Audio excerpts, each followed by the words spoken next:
Welcome to the Washington Watch News Desk. I'm Casey Harper, bringing you today's top stories. Former Speaker of the House Nancy Pelosi infamously made millions by trading stocks. Although Pelosi's salary while in office has been less than $200,000, she has an estimated net worth of over $200 million. How'd she do it? Pelosi and her husband were incredibly good at trading stocks, which raised the question, was she using insider information as a public servant to get rich off the stock market? A closer look at the situation found that other lawmakers were unusually lucky with their stock trades as well. So, to address the problem, Senator Josh Hawley has introduced a bill that would ban elected officials from trading stocks while in office. Hawley says it's time for accountability and integrity on this issue. And the reason for all of this is that, quite frankly, members of this body are privy to information that the normal person just is not. Now, is that insider trading? It is not under the laws. Sometimes people say, well, we already have insider trading laws. We don't need a stock ban. Well, the information that members of Congress are privy to is technically not covered by the insider trading laws, but nobody really believes that the information that we get isn't valuable. It is quite valuable, which is why back during COVID, you saw members of Congress of both parties engage in a flurry of stock trading right after they were getting COVID briefings. Were members of the public getting those briefings? They were not. President Trump initially supported the idea, but now is attacking Hawley, who has struggled to get Republicans on his side so far. Whether lawmakers are willing to vote for a bill that could empty their pockets remains to be seen.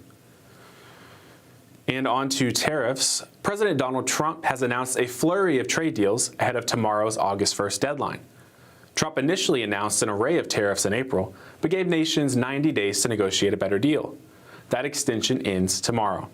Trump struck a deal with the European Union earlier this week that puts a 15% tariff on the EU, but not on the U.S. Yesterday, he announced a deal for a 15% tariff on goods coming out of South Korea, but not the other way around. And earlier today, the president agreed to a 90-day extension with Mexico to make a deal. And there are more. The deals and extensions are coming in fast and furious, so we'll keep an eye on the story. And meanwhile, the Trump administration has stacked up a series of wins against some of the country's biggest and in some cases, most liberal universities. For instance, UCLA had to fork over about $6 million in a settlement to Jewish students and a professor. Why? Well, the school tolerated a, quote, Jew exclusion zone on campus after the deadly October 7th Hamas attacks on Israel. Pro-Hamas protesters took over the heart of campus and terrorized Jewish students there. In some cases, Jewish students were reportedly threatened and assaulted. You probably remember that those protests took over college campuses around the country. Well, many of those are now under investigation. In this case, the Department of Justice found that UCLA didn't do enough to protect some students. In another example, Brown University has agreed to pay $500 million and will no longer perform any transgender surgeries on kids. They're also going to protect women's sports from biological men. For a school as liberal as Brown, this is a big deal. The news comes as part of a settlement between the Trump administration and Brown University. But it's not just Trump. Robert F. Kennedy Jr., head of Health and Human Services, froze $108 million in research funding to Duke University's medical program. The reason? HHS said Duke's DEI policies in hiring were discriminating against medical school applicants and employees based on their race. Even scholarships were race-based, according to the HHS investigation. RFK Jr. said in a letter on the issue, quote, "Racism is a scourge when practiced by individuals, but it is especially corrosive when enshrined in the nation's most eminent and respected institutions." But these are just a few of the examples. There are many more, and we can expect even more crackdowns and probably more settlements as liberal universities are forced to come back to reality on the issue of race and gender. And those are today's top stories. I'm Casey Harper. You can dive deeper with the Washington Stand at washingtonstand.com. Better yet, download the Stand Firm mobile app where you can watch this and other news. Up next is Washington Watch with Tony Perkins, and we are back tomorrow with more stories that matter.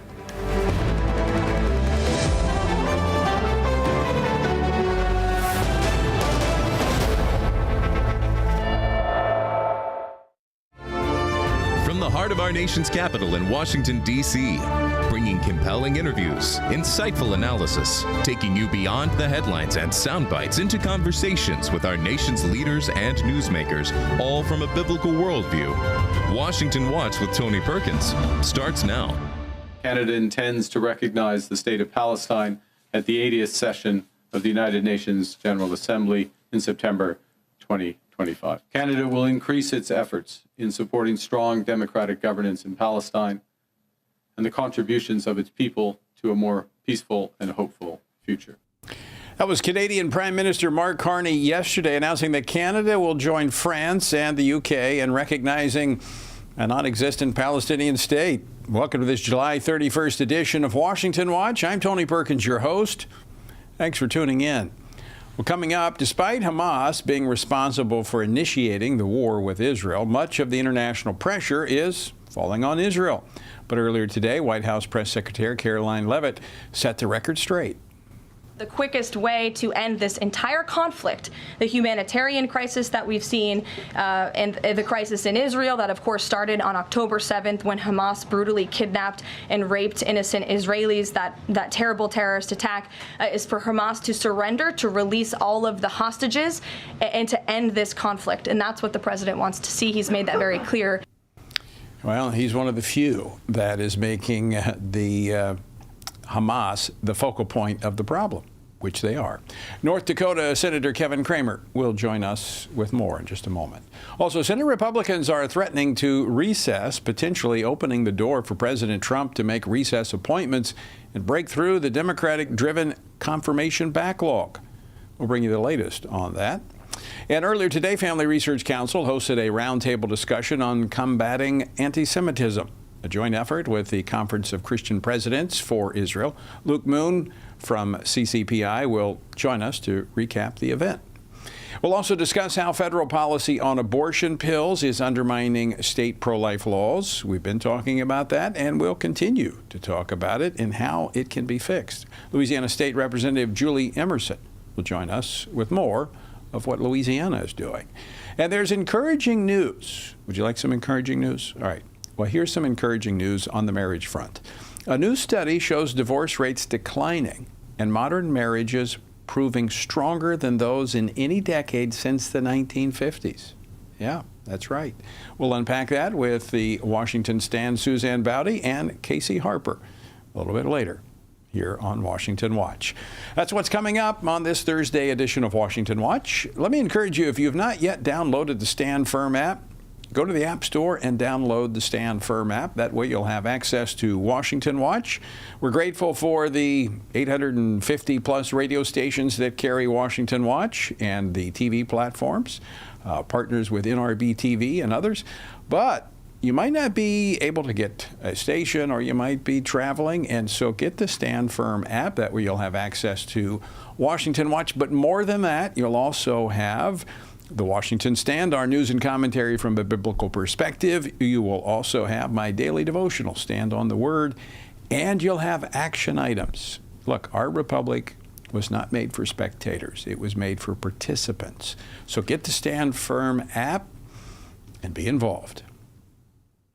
U.S. Special Envoy to the Middle East, Steve Witkoff, arrived in Israel earlier today and met with Israeli Prime Minister Benjamin Netanyahu to discuss the situation in Gaza. Tomorrow, U.S. Ambassador to Israel, Mike Huckabee, is expected to join Witkoff in inspecting the aid distribution sites in Gaza. So while other nations are slamming Israel for the situation that Hamas created, the U.S. continues not only to come alongside our closest ally in the Middle East, but also deliver aid to Gazans. Joining me now to discuss this and more is U.S. Senator Kevin Cramer of North Dakota. Senator Cramer, welcome back to Washington Watch. Thanks so much for joining us. Always my pleasure. Thank you, Tony. So in the span of a little over a week, we've had France, the UK, and now Canada roll out the fossilized two-state solution. What's going on?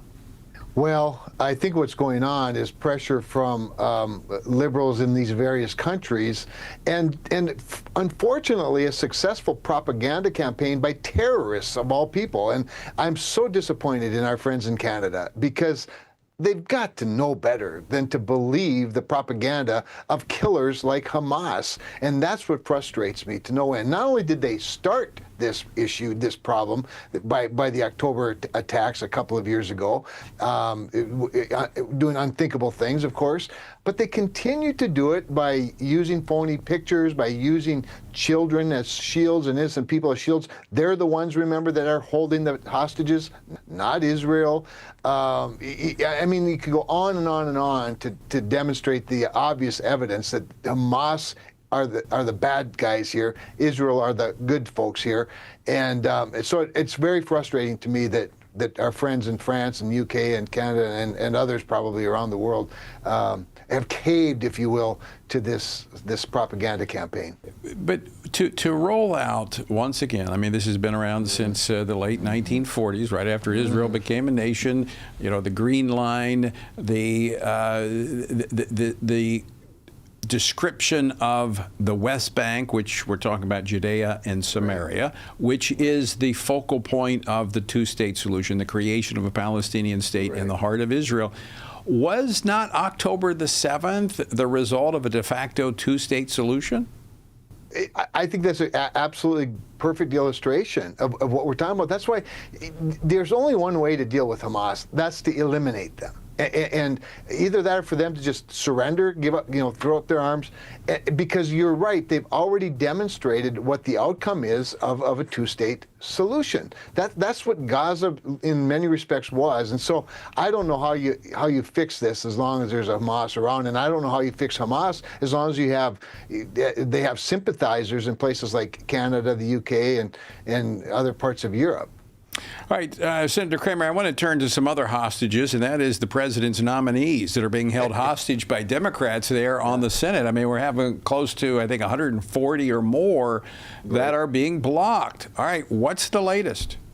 So what's happening right now, of course, and make no mistake, these are the Democrats holding these nominations hostage, and we've never seen anything like this. We've seen things similar, but nothing quite like this, where literally, Tony, up to this point, 6 months into the administration, Democrats have allowed exactly 0 Donald Trump nominees to go to confirmation with anything other than a full roll call vote through cloture and filibuster. That Right, means that we can only. Let me just stop you right there so people understand. Oftentimes, these beyond cabinet secretaries, most of these are by consensus. We just agree that, all right, we're just going to go ahead and have a vote. We're not going to use up all the time that's allowed by the rules, correct? That's right. That's right. But of course, Donald Trump's different, right? Because he's so bad and they're so offended by him that somehow they're just going to do everything they can to block these people, including nominees that came out of the committees with large bipartisan votes. By this point, 4 years ago, in Joe Biden's first 6 months, Republicans had allowed 46 nominees to be confirmed by either unanimous consent or a voice vote. Democrats have allowed exactly none in this Trump term, and that's never happened, by the way, ever in the history. And remembering, just to give some perspective too, remember there are about 1,200 nominees that require Senate confirmation. So you're talking about that's a lot, and maybe that's too many, Tony. That's another discussion. But at the same time, the Senate prerogative has never been abused like this. So what we're working on now is both a negotiation on the one hand with our Democratic colleagues, while at the same time a rules change, because the reality is, what's known as cloture, what's known as filibuster, what's known as the executive calendar, that's the part of our job that confirms people, that our job being senators, has never really required cloture or the filibuster, allowed the filibuster before. So it may be time to just pull that Band-Aid off and say this isn't working anymore. And yes, Democrats will do the same thing when they're confronted with the opportunity, perhaps when the tables are turned. But we've always believed, Tony, that we as Republicans, as conservatives, that the president that wins the election is largely entitled to their government. And while we have the right and the responsibility of advising consent as senators, and we run them through the background checks and the hearings and all of that cross-examination, the key is to not abuse it just because Donald Trump's the president or just because Bill Clinton or Barack Obama are the president. We've never done that before. They are now doing it, and so maybe it's just broken. We have to do something different. Senator, the confirmation is in the process of advise and consent is to be focused on the nominee and issues that the nominee may have, not the president. The president was elected by the American people. So this is driven not by the nominees, it's driven by the president. It doesn't matter what the nominee is about, it's about the president. Now, the Republicans historically have used it selectively for nominees who are way outside the mainstream, correct? That's right. That's right. And that's how it's historically been used. And that's how it's historically been. But just to give another historical perspective, if you go back to Clarence Thomas, Supreme Court Justice Clarence Thomas, a very, at the time, controversial, confrontational nomination process, who actually only was confirmed by a 52 to 48 vote in the United States Senate, was not filibustered. In other words, one Democratic senator like, say, Joe Biden or Ted Kennedy could have stopped that process and required 60-vote margin. They did not, because that's just not something you did at the time.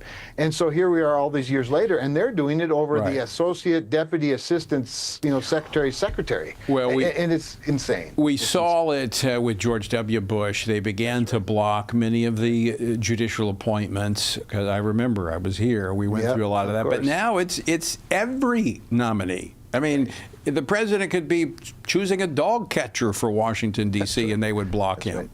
That's right. And the abuse of it, Tony, has other ramifications, to your point about the really controversial ones or the ones that are so far out of the mainstream. Because what's happened is by choosing this way of going about the process, what Democrats are doing is that they're making it a shirts and skins game. Mm-hmm. And in a shirts and skins game, then that means that Republicans are going to support all of the nominees, and the Democrats are going to oppose all of the nominees. And when the tables are turned, it'll be the other way around. Rather than doing the type of diligence and saving your political capital, Tony, for things that matter. And that's what I find frustrating. Well, Senator, also further divides the country. I mean, it's polarizing when we see these things. So is there a chance that the Senate will go into an extended recess and allow the president to make these appointments? Well, that is one of the options, right? right? So when we talk about options, we could change the rules and eliminate the filibuster and cloture altogether for this calendar, particularly say below a cabinet secretary level. That's a possibility. We could shorten the time from 2 hours to 1 hour. Although I think if you're going to change the rules, rip the Band-Aid off altogether and make it a simple majority and stack votes. The real key would be to find a way to get back to en bloc voting. So maybe put 25 or 50 of them up for a voice vote all at once and save days of time rather than every 2 hours having a vote. And so the other way, of course, would be exactly what you're talking about, and that is to recess. The thing about recess appointments is it's hard to recess. It takes both chambers to do it. The House would have to come back. Again, we could do that. A recess vote is amendable, so you end up with a lot of other sort of bureaucratic, right. Swampish stuff. But it is one of the options that are on the table, and we're considering all of them because we have to do something. We have to fix our government and give this president the government that he deserves. He, after all, did win the election. Right. Senator Kramer, always great to have you on the program. Thanks for bringing us up to date on what's happening there on Capitol Hill in the swamp. Thank you, Tony. All right, folks, stick with us. When we come back, we're going to be talking about states trying to protect the unborn. That's next. Don't go away.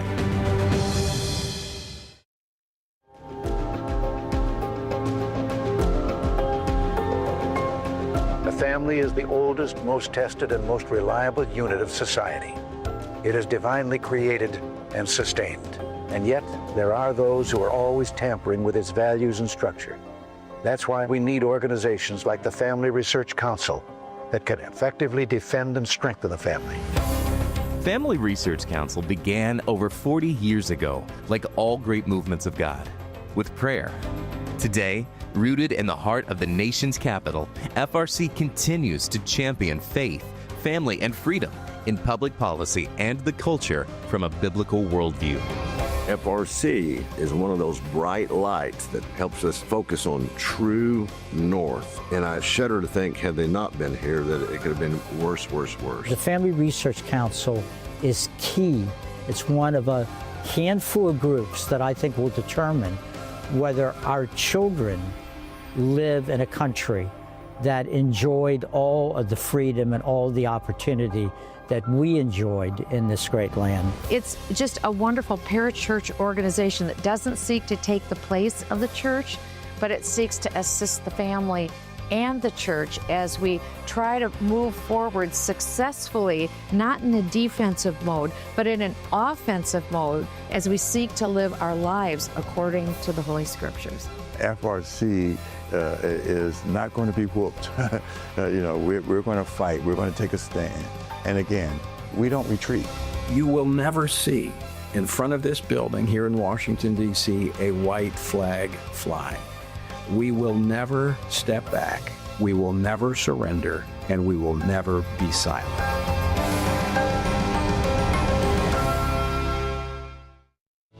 In the beginning was the Word, and the Word was with God, and the Word was God, and the Word became flesh and dwelt among us, and we have seen His glory.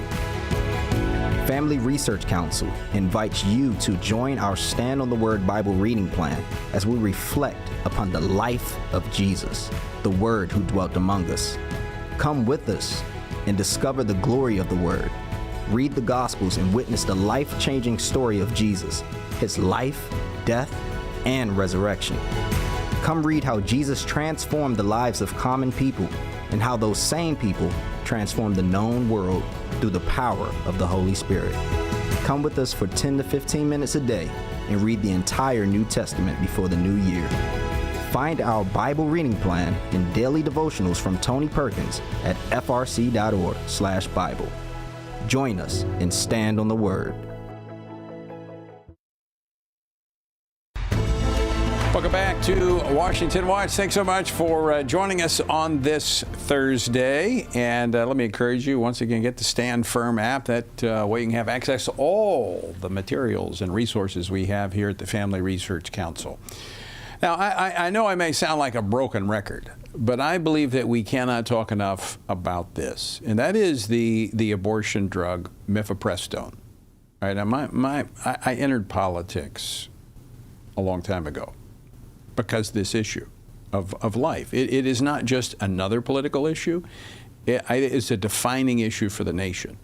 And this abortion drug, mifepristone, is behind about 2/3 of abortions in the U.S. today. A number which, by the way, is growing. And a lot of people are being misled by the left that somehow abortion is inaccessible and it's declining. It's actually risen since the Dobbs decision.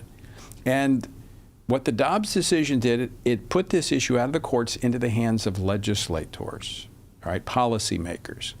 Well, since Dobbs, about 41 states have adopted pro-life laws to varying degrees. About 13, as we've talked about in this program, have laws protecting, ironclad laws protecting the unborn. But because of the abortion pill and policies that were adopted in the Biden administration, the abortion pill no longer required the in-person consultation with a medical professional. And so these pills, and then combined with the Department of Justice not enforcing the Comstock Act, these pills are being mailed into states that have pro-life laws, that have laws against these abortion pills. So it is negating their laws. But lawmakers are fighting back. In fact, this week, we've talked about this, 16 state attorneys general have sent a letter to the Congress asking them to act, remove these shield laws that states like New York have put in place that prohibit states like Louisiana, my home state, from going after these doctors that are violating the law and mailing these abortion pills into the state. Well, joining me now to discuss this is Louisiana State Representative Julie Emerson, who has been leading an effort in the Louisiana House to penalize these abortionists in other states who are mailing in these abortion drugs into the state of Louisiana in violation of state law. Representative Emerson, thanks so much for joining me today here on Washington Watch. Well, thank you, Tony. It's always nice to be with a fellow Louisianian, so I appreciate you. Well, Louisiana, thank you. I commend you on your efforts. Louisiana has long been leading the effort on the life issue. And this is one of those areas where Louisiana was one of the first states that had a trigger law. As soon as Roe was overturned, Louisiana was rock solid on the life issue. But now it is being completely nullified by these abortion pills. What are you doing in working with state officials to try to stop this? Well, Tony, look, absolutely. Louisiana has always been a very strong pro-life state. We actually signed a trigger law into law over 20 years ago, actually. I believe Kathleen Blanco was governor when that happened. And then, of course, when Roe was overturned, we tightened that up back in 2021 and made sure that we were ironclad and that Louisiana stood for life, and to make sure that everyone knew that we wanted to shut down abortion facilities in this state. And we did that, thankfully, very easily, because we've always had a pro-life legislature. And again, actually, a Democrat governor ended up signing it because they know that Louisiana is a pro-life state. But unfortunately, over the last couple of years since we've done that, we have so many out-of-state providers who have found these loopholes in our law to be able to mail these abortion drugs into Louisiana. And unfortunately, there was a case recently from a doctor in New York who actually had a telehealth call with the mother of a patient, not even the patient herself, and ended up shipping those abortion drugs into Louisiana. I'm sure you probably saw in the news, Tony, I know you were following.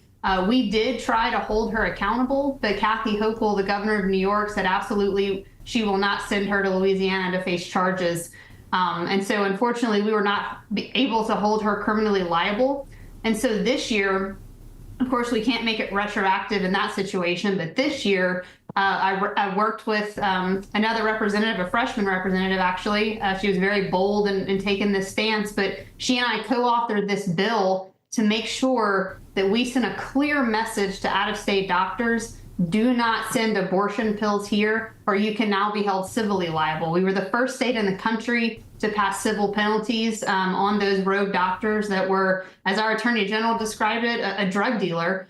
Because frankly, you're not able to give those pills to someone. A doctor in Louisiana cannot give those pills to a woman to have an elective abortion. Of course, you and I know that those medications are used to induce labor, and they're used safely under a doctor's care.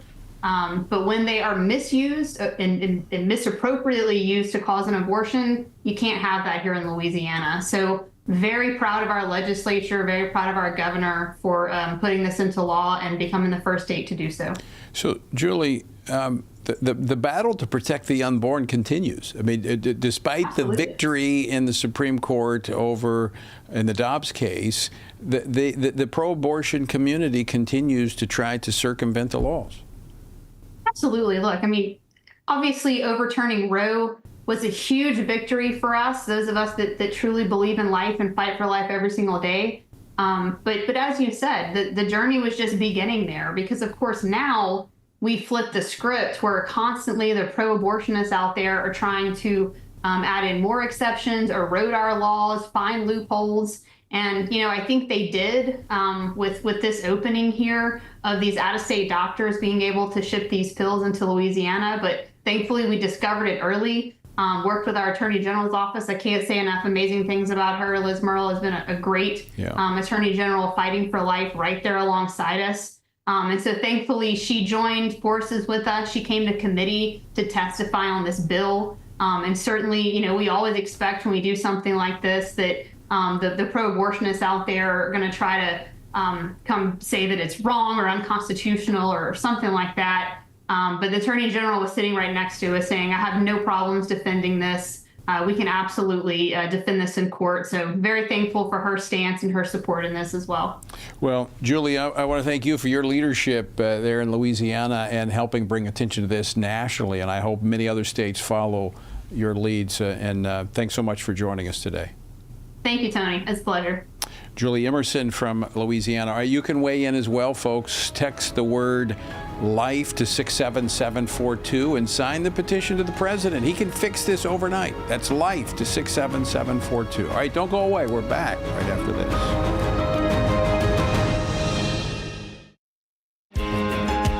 Download the new Stand Firm app for Apple and Android phones today. You can join a wonderful community of fellow believers. We've created a special place for you to access news from a biblical perspective, read and listen to daily devotionals, pray for current events, and more. Share the Stand Firm app with your friends, family, and church members. And of course, stand firm wherever you go. At Family Research Council, defending the family isn't just a mission, it's our daily calling. Every team member at FRC uses their God-given talents to stand for biblical truth, protect life, and uphold religious freedom. Here at Family Research Council, we face many threats to the family, threats that have been with us for some time. Abortion, the gender ideology threat, the attacks on marriage, the attacks on parental authority, and the attacks on religious freedom. We have to promote, support, strengthen, and incentivize family growth so families take their place in society in a place of honor. I'm defending the family by working in the Center for Biblical Worldview to provide cutting-edge research and resources for pastors, ministry leaders, and Christian parents. Through my work at the Washington Stand, I passionately defend what God has defined for marriage and family. I don't see the Washington Stand as just a place to talk about cultural events. It's a place to share biblical truth. It's a perfect outlet to advance and defend what God has defined as good, true, and beautiful. Because of you, we're able to frame things in such a way that help Christians stand for truth on the things that matter most, like life, faith, family, and freedom. Thank you for standing with us. Thank you for your support. It is so critical to the work that we at Family Research Council are doing day to day as we support and strengthen the family. So thank you.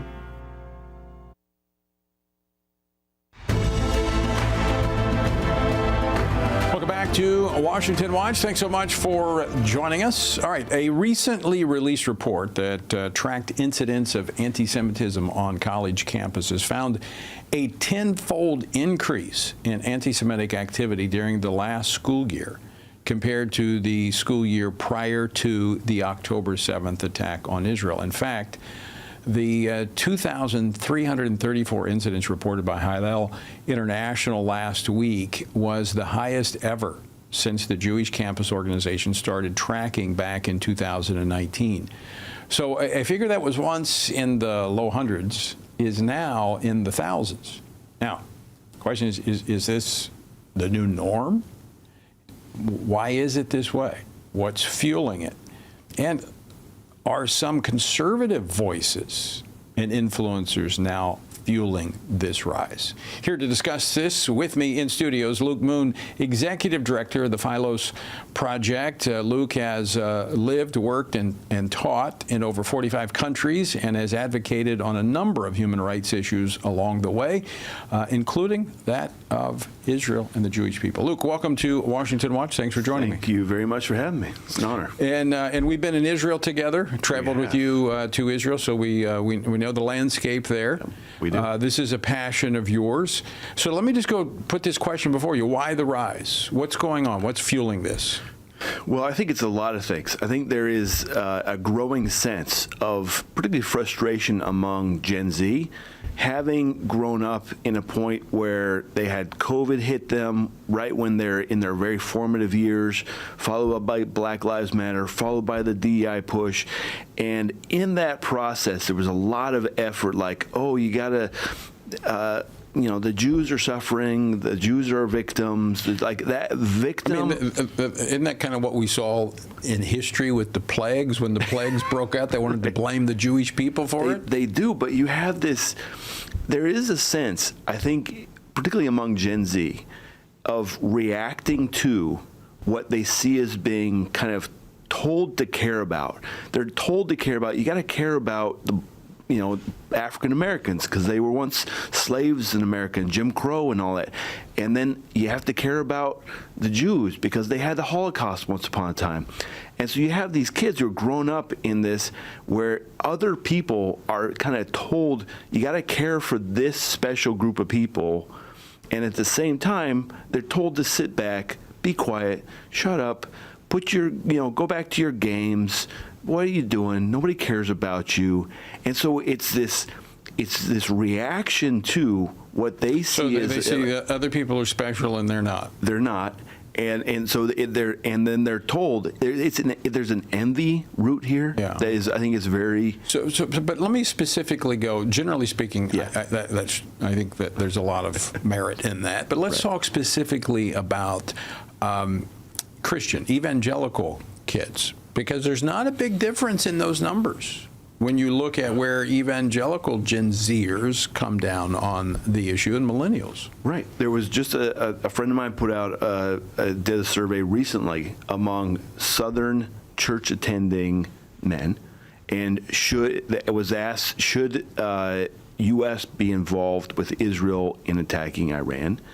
And overwhelmingly, the majority of people between the ages of 18 and 29 said we have no responsibility to Israel. So Southern church-going Christians. Okay. Are those churches teaching what the Bible has to say about the Jewish people and about Israel? I doubt it. Because I tell you, one of the things that I saw over the years, I took a group of top church planters from the Southern Baptist to Israel back in 2017. And I remember sitting around the table with them, and I asked them, when was the last time you taught out of the book of Revelation? And they said, almost to all of them, I don't. Because there was the Left Behind series that was so popular in the aughts created a reaction to it by people who were like, oh, I don't agree with that's how it plays out. It wasn't necessarily replaced by any kind of major theology, and it was just an abdication, right? And so you have pastors who are not teaching out of the book of Revelation, which means which is a core part of it. Right. They're not unloading. They must not be teaching the Old Testament either. Well, most likely, and they're also not offering a cohesive theology of which Israel and the Jewish people are still part of God's covenantal plan for the world. All right, we just have about a minute and a half left, Luke. So where are these young people listening? Who are they listening to? I mean, this used to be all coming from the left, but now we see it from the right. Well, I think they're being catechized by the manosphere, which is like the Andrew Tate kind of crowd, and this guy. You get Tucker Carlson, you have Theo Vaughn, you have those types of voices who are catechizing the young men and showing them how to think about the world, how to think about foreign policy, how to think about women and family and all this formation stuff. And we got to get back in that. Okay, so where do you suggest that people go to find out more about Israel and their role in in God's plan for them?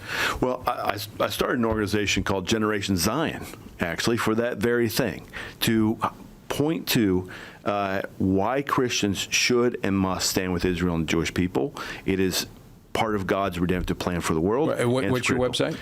gen-zion.org. All right, and then I would also suggest they go to the Bible. That's 100% true. Because the Bible, from start to finish, talks about God's plan for Israel, the Jewish people, and the covenant that we're actually grafted into. Yeah. We don't replace them.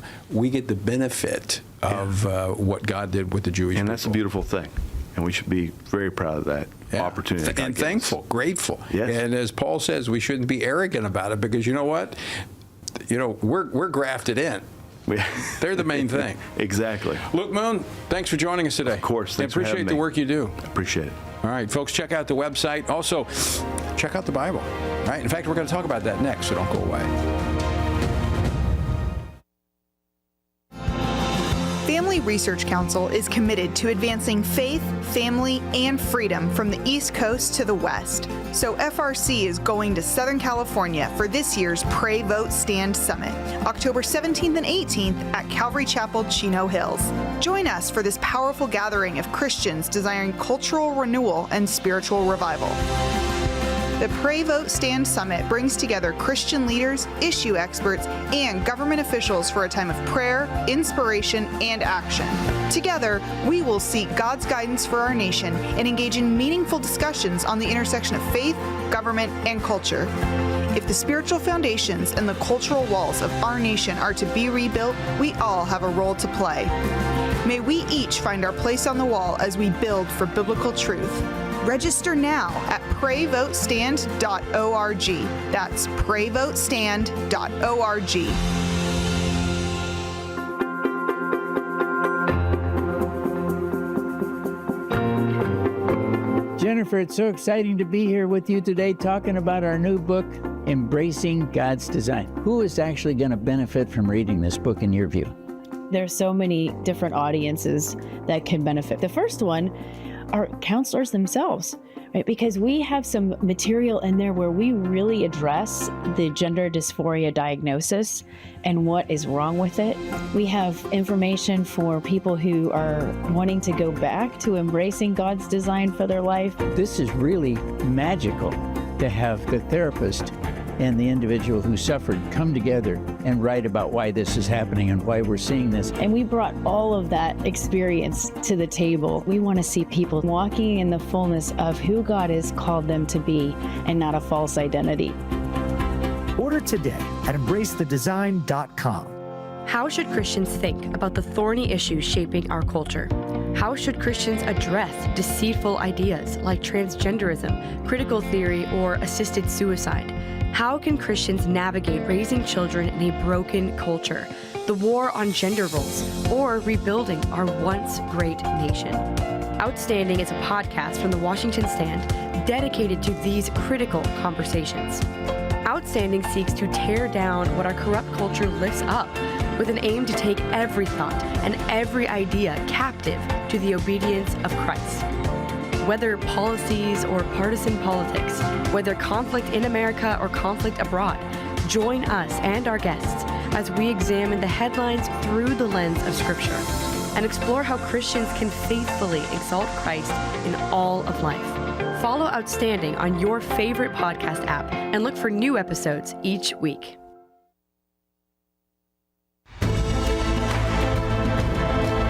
Welcome back to Washington Watch. Thanks for tuning in on this Thursday. The website, TonyPerkins.com. Better yet, get the Stand Firm app. That way you can have access to Washington Watch no matter where you go. You also have access to the Washington Stand. News and commentary from a biblical perspective. And you'll have my daily devotion, Stand on the Word. All of that found at the Stand Firm app. So go to the App Store, get the Stand Firm app. Speaking of the Word, our word for today comes from Mark chapter 10. The Pharisees came and asked him, "Is it lawful for a man to divorce his wife?" Testing him. And he answered and he said to them, "What did Moses command you?" They said, "Moses permitted a man to write a certificate of divorce and to dismiss her." And Jesus answered and said to them, "Because of the hardness of your heart, he wrote you this precept. But from the beginning of creation, God made them male and female. For this reason, a man shall leave his father and mother and be joined to his wife, and the two shall become one flesh. So then they are no longer two, but one flesh. Therefore, what God has joined together, let not man separate." Now, in this exchange, take note, Jesus directly affirms the biblical foundation of gender, marriage, and the permanence of the marital covenant. Now, for those who claim Jesus avoided controversial topics, well, read again. He didn't sidestep this one. But these are not political matters. They are divine truths. Jesus pointed his audience back to creation, reminding us that God, not man, defines marriage, gender, and the family. His design is not up for debate. To find out more about our journey through the Bible, text Bible to 67742. All right.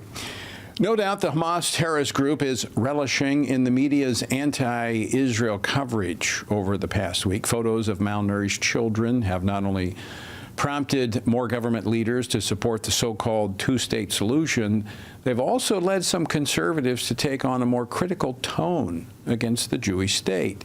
And while outlets like the New York Times have been called out for misleading the public with these pictures, it can be hard to find the truth buried beneath the mountain of lies. Thankfully, we have outlets like the Washington Stand and reporters like my next two guests. With me now in studio for a discussion of the headlines is Suzanne Bowdy, editorial director and senior writer at the Washington Stand, and Casey Harper, managing editor of the broadcast, the Washington Stand. All right, Suzanne and Casey, thanks for joining me. Thanks, Tony. Okay.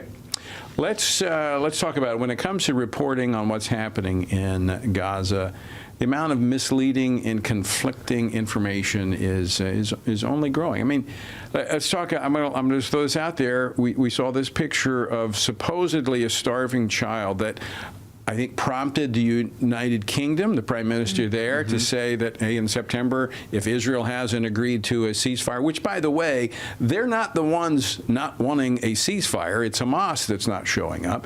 But that's beside the point, that they will demand in September at the UN a two-state solution being imposed on Israel. So, Casey, jump in here. Sure. I mean, these photos are very powerful. Even look at history. The Boston Massacre picture, the painting of it done by Paul Revere actually helped spark the revolution. It was a propaganda poster of the Boston Massacre. If you think about other wars, pictures are very powerful. We're seeing that again here. You know, I've been a journalist for many years now, since before Suzanne was born. And there's two ways to be biased. Speaking of misinformation. There's our first. I said I'm a journalist. The first thing was untrue. But so I've been a journalist for a long time, and there's two ways to be misleading or inaccurate. And people always think of the first, which is to say something not true. That's what we saw in this photo. It gave the impression that there's someone starving, there's more to the story, a medical condition. The other way to be biased, which is less known, is to leave details out and to be selective in what you leave out. So you're technically, there's no fact check, there's no correction you have to issue. You can't say that you lied, you just didn't tell the truth. Exactly, and that's what we see most commonly. We see leaving out of the culpability of Hamas. Okay, so in this particular picture, in doing a little research myself on this, the mother, who was perfectly healthy, and the child's brother, who was also perfectly healthy, not malnourished, was cropped out of the picture. Right. Yeah, and so if you see the full photo, the boy looks fine. The brother looks like a normal child. Right. Yeah. So I mean, you just don't see the whole picture. So it is again, they didn't tell a lie. They just didn't tell the truth. Exactly. And, it's hard to, there's not a lot of good faith on this issue left anymore because so many of those criticizing Israel just have motives that go beyond just trying to get to the truth. They're past that point. They don't think Israel should exist. And so while there's a conversation to be had about the humanitarian situation in Gaza that I think we can talk about, the people who are criticizing Israel, they don't necessarily care about that. They just want to use whatever they can against Israel. I was just talking with Johnny Moore, who's a longtime friend, who's overseeing the humanitarian relief effort the United States is doing. Tomorrow, they will hit 100 million meals delivered in 2 months into Gaza. Wow. And yet the people are starving. There's only like 1 million people in Gaza. I know. Right. I mean, we are sending, and he told me, he said, we got in there, and there were hundreds of truckloads just sitting there that was never delivered. The United Nations didn't deliver. I mean, it's just, it is so... it's just deceptive. It's hypocrisy. Suzanne, I have to say, I mean, this is driven by a hatred. It's this Jewish hatred. It's this right, and they're playing right into the terrorists' hands. And you'd think after all of these misleading stories, wouldn't the New York Times and others want to get their facts straight? Did they not want to be credible? What is the hidden agenda here? And it's costing lives. I mean, you've seen what's happened with international policy. You put a picture of a starving child up, and suddenly France, the UK, now Canada. Right. We've just seen today Canada supporting a two-state solution, which is a death sentence for Israel. I mean, okay. The two-state solution, what were they asleep? Have they been asleep since, are they Rip Van Winkle? Have they been asleep since October the 7th? That is the two-state solution. Right. Right. Imagine after 9/11 if we'd said, "Oh, let's give the Taliban and Al Qaeda their own land right next to the United States." Who would have thought that was? Let's give them Ohio. Right. Hey. Well, I don't know about Ohio. California, maybe we could agree on California, but they might already be there. Right. They might, but it's absurd what they're proposing. But it's not just these foreign actors like UK, Canada. Canada is really surprising. UK, France. I mean, they're being overrun by immigration from Islamist. Yep. Okay, so I think they're pandering. They're trying to hold on to their power. Canada, I'm a little surprised. Well, not surprised, it's Canada. But let's talk about here at home. I mean, we're seeing now divisions, Casey, within the GOP. Yeah, well, one thing on that picture, Trump himself, he said, he broke with Netanyahu about the starvation issue, and he said, quote, based on television, those children look very hungry. I mean, he said, quote, based on television. So you cannot understate the impact of this false photo that directly impacted the president. As for by the way, we're a visual people. Right. Easy for you to say. Right. Listen to me. Yeah. Don't watch it. Listen to it. So, actually people watch TV, they don't listen to it. Right. And people don't read the paper anymore. Right. So pictures are what capture people's attention. And the president famously watches a lot of TV. He more than watches a lot. Yeah, and drinks a lot of Diet Coke. There you go. Well, hey, can't blame him on the second. But there is a rift in the Republican Party that is growing. It's been there, but I think this recent photo has really helped crack it wide open in a lot of ways. You have not too many lawmakers, but a lot of the most viral voices in the Republican Party and in the conservative base who have become very critical of Israel. In some cases, Why? Straight out anti-Semitic. Well, there's a few reasons. One, they've just become totally anti-war in pretty much all cases, and it started with a growing frustration over the Ukraine funding. An isolationist view? Yes. Yeah. I mean, they don't like that word, but yeah, isolationist view. They got really frustrated about Ukraine funding, and then we started giving money to Israel. It felt like a betrayal, and so now they're just biased against the whole thing and supporting Israel, and then they start drawing on history. So they see no difference between Israel and other nations? No, they don't. They see actually Israel as parasitic. That's the way they talk about it. The Israel that we choose. You're talking about people on the right. Yeah, people like Tucker Carlson is a big voice. Like him or not, you cannot overstate the influence that Tucker has in the party right now. He puts something on YouTube, it's viral every time. It's like a virus. Yeah, I mean, he is driving the conversation. Okay, you say that. I got a clip. I want to play a clip of him. This was at Charlie Kirk's event, Turning Point USA, which Charlie Kirk gave him a platform to spew this anti-Semitic trope. Now let's play clip number one. It's extremely obvious to anyone who watches that this guy had direct connections to a foreign government. Now, no one's allowed to say that that foreign government is Israel because we have been somehow cowed into thinking that that's naughty.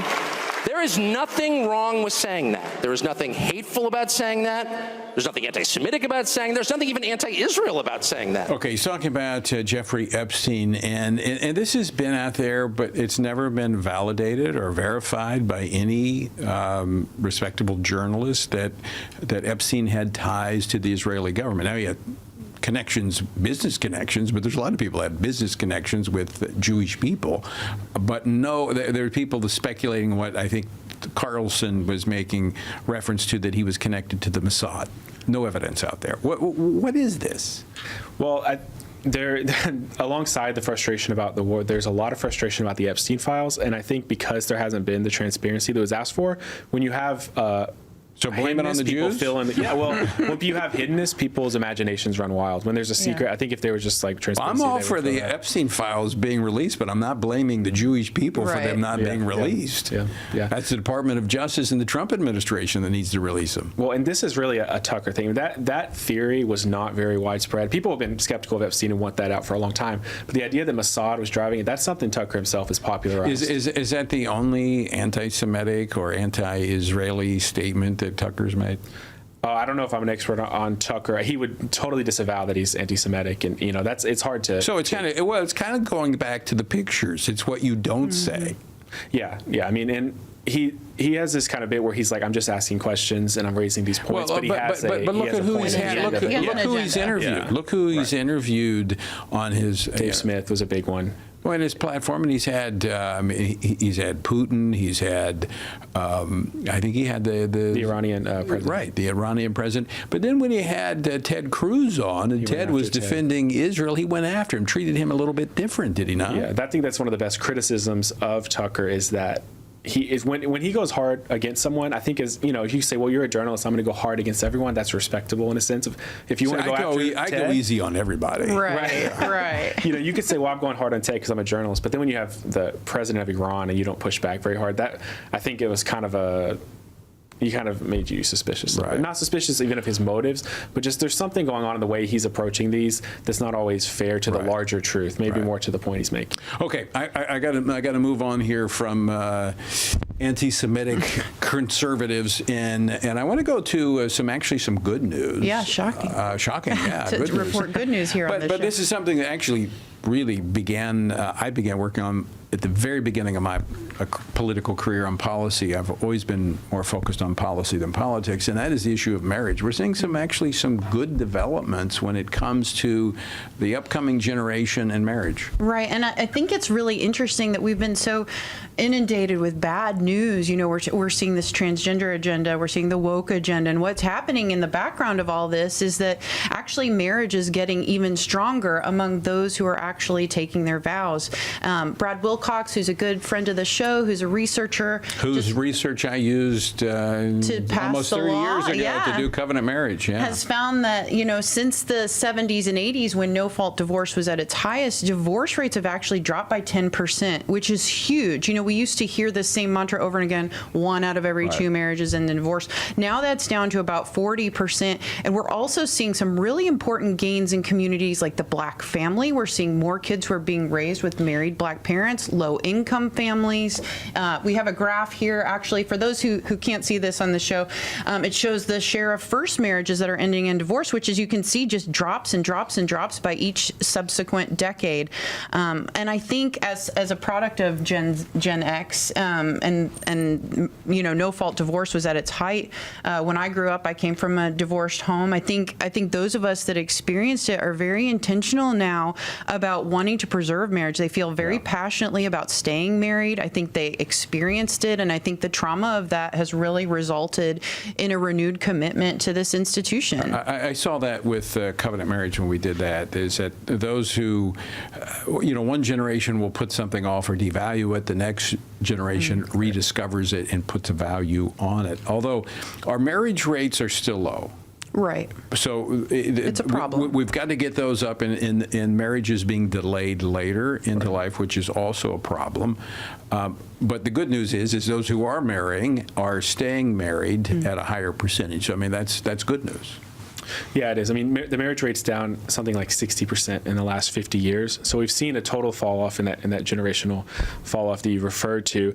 And just, from people I know that are my age, I think they're really suspicious and skeptical of marriage and don't, especially if they're not religious in any way, they don't see a need for it. So as you said, those who do see it as important take it very seriously. And what's more common for those who aren't getting married is just kind of a serial monogamy. So they want monogamy and they want to live together. They want to do everything pertaining to marriage except the vows before God, basically. And I think it's funny that people still get married in churches. Right. Even if they don't believe. It's always been the case because they want a sense of blessing upon that. Yeah. But it's more than the trappings of marriage that put the blessing on it. It is the covenant of marriage. It's just that we started this segment, Jesus discussing the issue of marriage, its origins. And, we do so much better when we live by God's design. Oh, that's true. And the church could do a better job, too, in terms of just promoting marriage, de-emphasizing. Well, there's a fear in the church of offending people by talking about divorce, because so many people in the church are divorced. And speaking of divorce doesn't mean you're against divorced people. Jesus spoke against divorce, but he wasn't against divorced people. He cared deeply. And if we're going to break these cycles, we have to teach the better way. Well, and also there's stuff that goes into that, teaching more about the abstinence, premarital sex, de-emphasizing promiscuity. I mean, the church needs, all of that feeds into a marriage. Why get married if you're just living in sin on your, Well, we're going to have to leave it at sin because we're out of time. Casey, Suzanne, thanks for joining us. Folks, thank you for joining us as well. Until next time, I leave you with the encouraging words of the Apostle Paul, who says, when you've done everything you can do, when you've prayed, prepared, and taken your stand, by all means, keep standing. Washington Watch with Tony Perkins is brought to you by Family Research Council and is entirely listener-supported. Portions of the show discussing candidates are brought to you by Family Research Council Action. For more information on anything you heard today, or to find out how you can partner with us in our ongoing efforts to promote faith, family, and freedom, visit TonyPerkins.com.